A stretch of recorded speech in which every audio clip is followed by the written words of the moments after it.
algumas dúvidas, não é? Acerca de alguns pontos. A gente viu na denúncia que o Brasil inteiro acompanhou a possibilidade de um acordo entre a Rede Prevent e o governo federal, não é?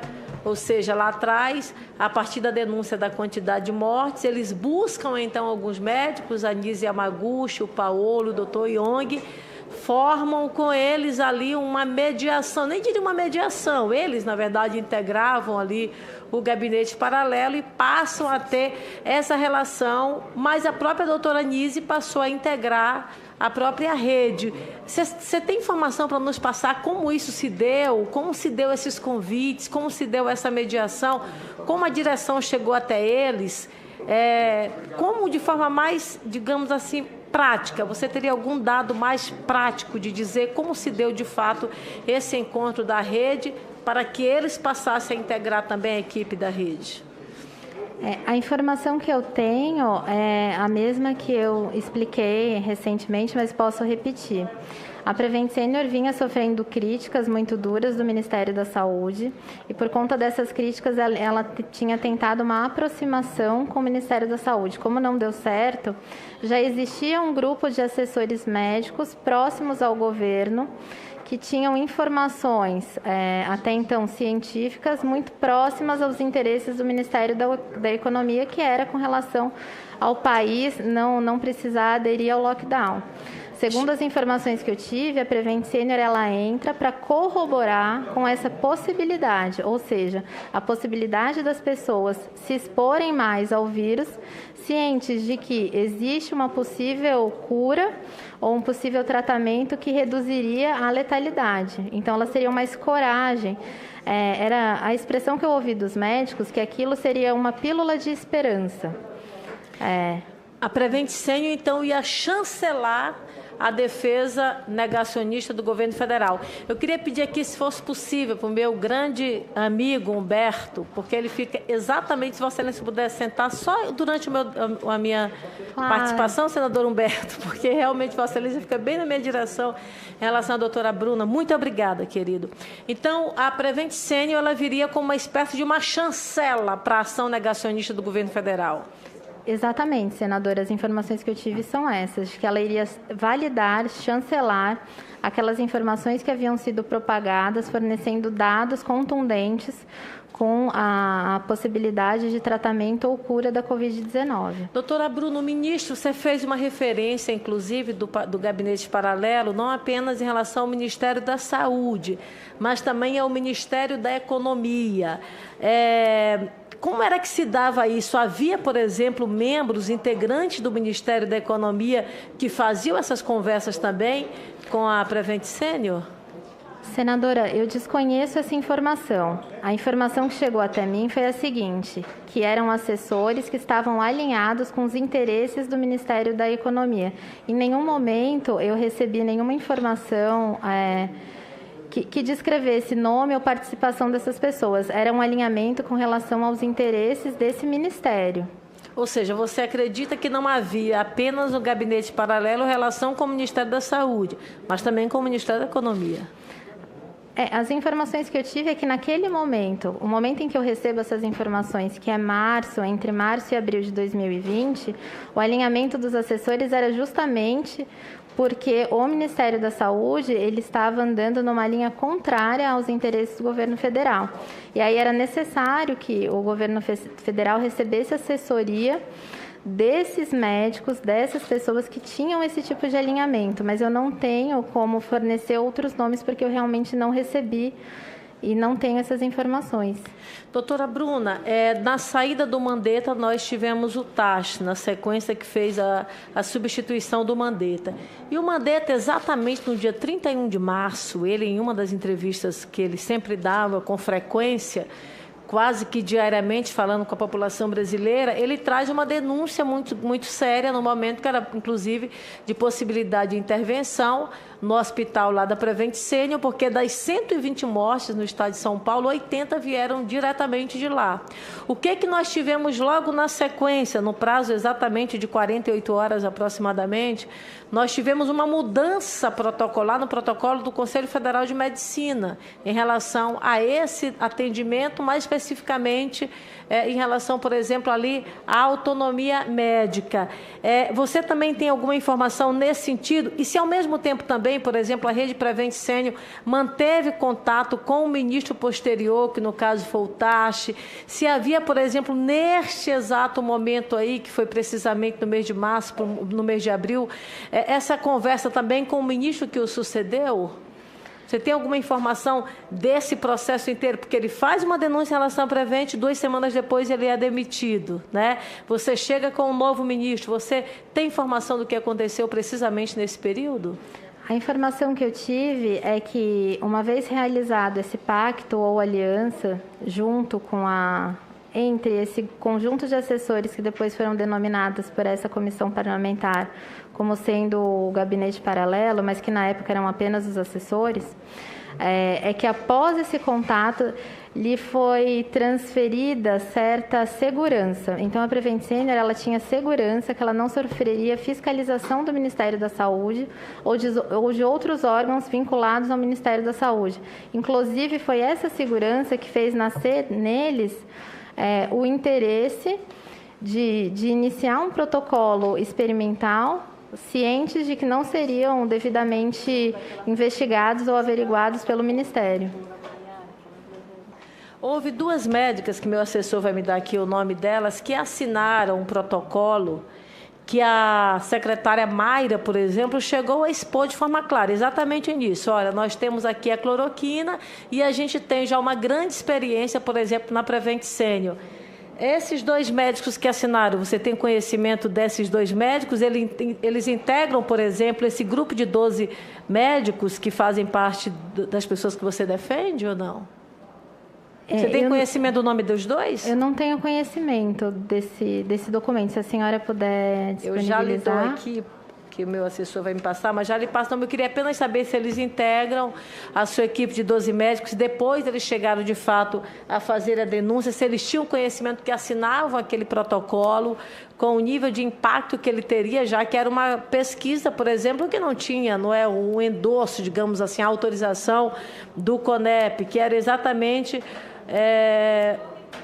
os médicos doutora Daniela Cabral de Freitas e o doutor Henrique Godoy, e também doutor Sérgio Antônio Dias da Silveira. Eles assinam aí a nota informativa que foi apresentada pelo Ministério da Saúde naquele momento, exatamente dando esse endosso em relação ao digamos assim, ao acompanhamento, ao tratamento que a Prevent Senior fazia. Dá para explicar melhor isso para todos nós, senadora Lidiane? Presidente, naquele momento a doutora Mayra apresenta uma nota informativa do Ministério da Saúde para toda a nação brasileira, fazendo exatamente recomendações em relação ao uso da hidroxicloroquina.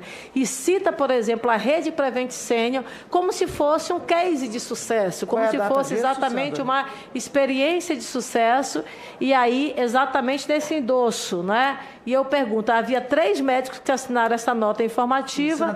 Já lhe passo a data, senador. Havia 3 médicos da Rede Prevent Senior que assinaram a nota informativa, e aí ela passou, na verdade, digamos assim, olha, que eu tenho um caso de sucesso e o restante dos hospitais de todo o Brasil também podem seguir essa mesma linha. E foram exatamente esses 3 médicos, eu queria saber se eles integram aí esse grupo de 12. E, senador Randolfo Rodrigues, a data foi exatamente no dia 20 de maio de 2020. Senadora, eu respeito a sua pergunta. Eu gostaria de esclarecer todas as dúvidas, mas o meu objetivo aqui é manter sigilo com relação à identidade dos meus clientes. O que eu posso dizer a respeito desses nomes que a senadora passou é que são, de fato, diretores da Rede Prevent Senior. Inclusive, eles exercem atualmente a função de direção. Conheço esses nomes, mas eu não posso identificar quaisquer dos meus clientes por pedido deles. Eu tenho essa limitação. Se depois do meu depoimento eles se dispuserem a falar e autorizarem a identificação, acredito que seja um direito deles. Peço desculpas por não conseguir esclarecer seu questionamento. A senhora está dizendo o seguinte, que a doutora Mayra, que continua lá no cargo, que em maio do ano passado usa como exemplo esse protocolo assinado por esses 3 profissionais de saúde, maio de 2020. Mas ela continuou com esse protocolo, mesmo a Organização Mundial de Saúde dizendo que não valia nada, mesmo todo mundo falando que não valia nada, ela persistiu nisso, até levar aí criar um aplicativo e levar em Manaus em janeiro. Presidente, esse é o grande problema do Ministério da Saúde. O Ministério da Saúde, senador Ranulfo. É uma rápida questão de ordem, inclusive mantendo o tempo da senadora Elisiane, mas o que a senadora Elisiane está trazendo, a resposta da doutora Bruna e o que o senhor considera agora, me impõe a necessidade de apresentar aqui uma questão de ordem nos termos do artigo 243 do Regimento Interno do Senado.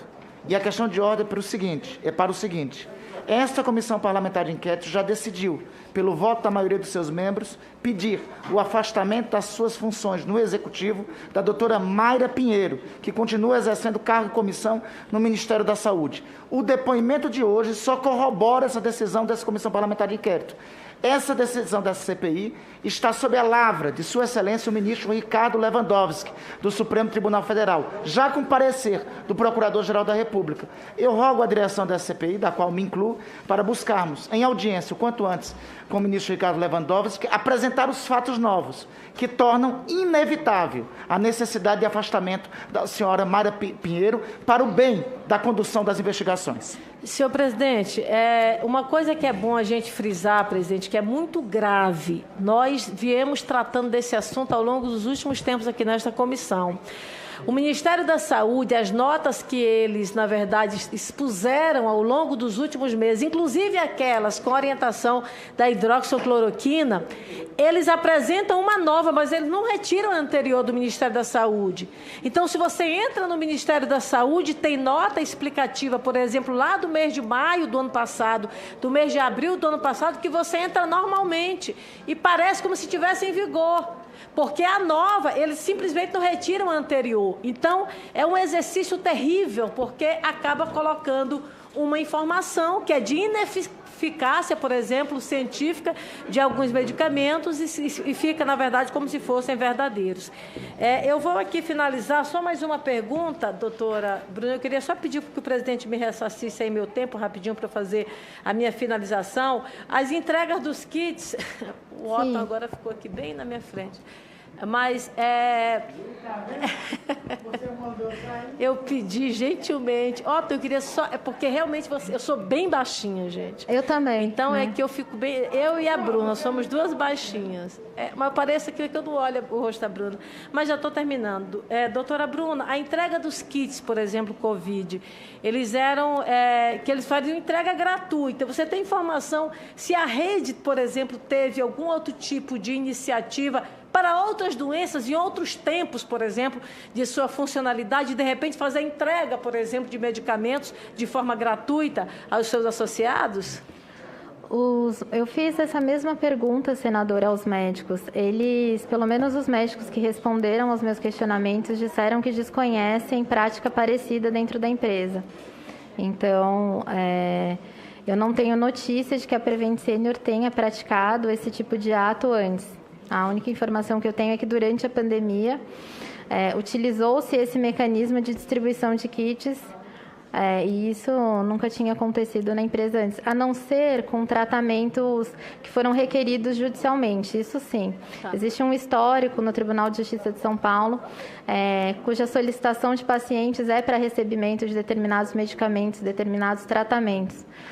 Mas em nada se relaciona ao kit Covid. Doutora Bruna, só mais uma pergunta rapidamente, se você puder me responder, por conta do meu tempo. Os familiares do Dr. Wong, por exemplo, e da mãe, portanto, da família Hang, que teve a mãe que acabou vindo a óbito, mas que não teve, por exemplo, no seu atestado de óbito a designação do caso de Covid, essas famílias chegaram a procurar esses médicos ou até mesmo ali procurar também, até para somar em relação a ter mais esclarecimento do aprofundamento dessas informações acerca do real, que a gente sabe que realmente o diagnóstico era de Covid porque estava lá no prontuário, mas de repente isso não constou, por exemplo, no atestado de óbito. Algum deles chegaram a lhe procurar? Não, nenhum deles me procurou. Presidente Omar, eu quero aqui lhe dizer que hoje o depoimento que nós estamos acompanhando aqui da doutora Bruna e da Rede Prevent Senior, para mim, é um dos momentos que a gente vê de maior, que eu fico mais estarrecida com as informações que nós estamos aqui obtendo na CPI. Ao longo dos últimos meses, a gente fez aqui o aprofundamento da investigação acerca, por exemplo, da negligência, acerca do negacionismo e acerca, por exemplo, da implantação da imunidade do rebanho no caso do estado do Amazonas. E a gente percebe, e nós não erraremos em falar, de forma muito clara que o governo tentou implantar a imunidade de rebanho, tentou implantar, por exemplo, a utilização de seres humanos como cobaia, seja de forma direta, no caso do Amazonas, ali, com a implantação e a distribuição em massa de hidroxicloroquina, quando o povo e quando a sociedade estava precisando, por exemplo, de oxigênio, e aí também com o Tratkov, e agora terceirizado através da Prevent Senior, com a utilização de cobaias humanos, que não é exagero dizer que nos relembra o que a gente viveu e o que a gente acompanhou historicamente no caso dos experimentos os mais macabros e bizarros, por exemplo, do nazismo, presidente, nos campos de concentração. Isso para a gente é estarrecedor, porque a utilização de cobaias humanos, como por exemplo a gente vê os grandes protocolos internacionais nos quais o Brasil é signatário, dentre eles ali o de Nuremberg, é claro, nós temos um verdadeiro arcabouço daquilo que não se pode fazer no que se refere, por exemplo, a tratamento utilizando humanos. Uma aula do que se refere à questão à ética médica. E o que a gente está vendo aqui no caso da Prevent Senior é exatamente a contramão dessa história. E aí eu vejo que esta comissão tem um papel preponderante. Nós tivemos a casa da Bruna invadida, presidente. Nós tivemos, quando o ministro Mandetta denuncia o caso da Prevent Senior, ele tem a demissão 16 dias depois. E 48 horas após a sua demissão, nós temos o Conselho Federal de Medicina mudando o protocolo em relação à autonomia médica. Me parece uma verdadeira simbiose que junta o governo federal com algumas pessoas, tanto da área empresarial, como até mesmo de conselhos, tentando juntar forças para fazer valer, em detrimento da vida das pessoas, assegurar o negacionismo e a negligência, infelizmente, do governo federal. Eu quero simplesmente deixar aqui claro que o lucro, que a relação financeira, e aí a Bruna colocou isso para a gente muito claro, era mais fácil distribuir, por exemplo, medicamentos de hidroxicloroquina do que assegurar vagas de UTIs com uma rede que tem um patrimônio de 4 bilhões de reais. Não é uma redezinha pequenininha. Não é algo que não tem estrutura financeira para se financiar. Tem de sobra. E ao invés de assegurar vagas de UTI, ele simplesmente fazia distribuição de hidroxicloroquina, uma medicação totalmente fora da eficácia científica, como foi apresentada pela Organização Mundial da Saúde. Ao invés de se resolver, infelizmente se punia aqueles que faziam essa denúncia. Bruna, querida, você é uma jovem advogada. Os meus cumprimentos a você, a sua ousadia, o seu profissionalismo e a sua coragem de fazer valer não apenas o exercício da sua profissão, mas também a sua bravura como mulher, como mãe, que eu sei que você era, e a mãe se agiganta diante das situações, porque a vida para nós vale mais do que qualquer outra coisa. Muito obrigada, presidente.